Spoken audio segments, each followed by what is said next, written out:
Okay, today, so what I'm going to show you is I'm going to show you a few ways, 2 ways specifically to hit the hips, the mobility of those hips. I'm sure by now you've probably done about 4,000 body weight squats. You've probably done about 4,000 burpees.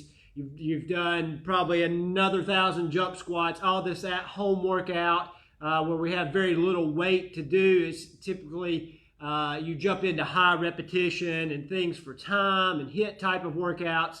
And while all these people are spitting out workouts for you, it's very important to make sure you're staying mobile, you're staying healthy, you take that break and work on the things that you are over-exercising right now.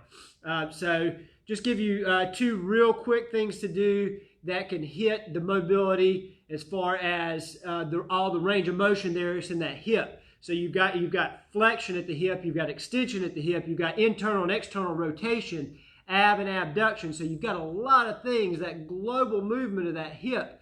And we tend to really kind of neglect or forget those things.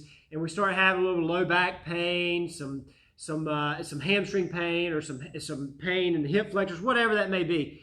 So just try these couple of things, real simple and easy. Again, I've got a little medicine ball here. You can use a dumbbell. You can use a basketball. You don't have to use anything, anything weighted, I should say. But you do want something that's going to make you to work or progress on that range of motion. So medicine ball.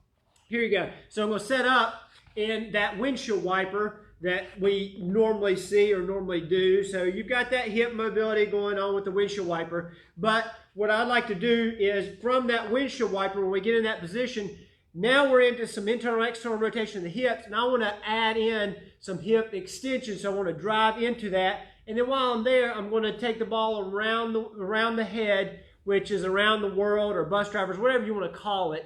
But we're going to continue to stay into that hip extension and work, so we get a little bit of flexibility and stretch while we're there. So we're coming up into that hip extension. I'm going to go around the world, and I'm going to come back, and then I'm going to sit.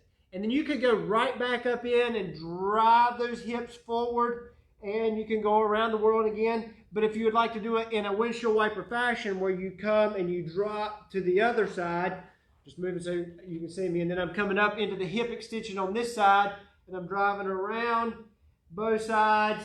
And again, if you want to stay here and go right back into it, or if you want to just go right back to the other side, drive up and through those hips. So again, really working on some mobility through those hips. You may have seen that performed before. I like just to add in that little ball rotation around the world.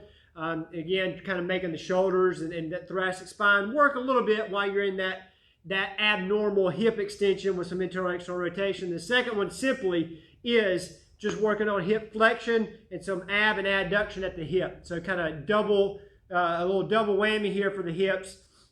Now I'm just setting the ball up even with my feet, the ankles of my feet, and you want to kind of go wide here.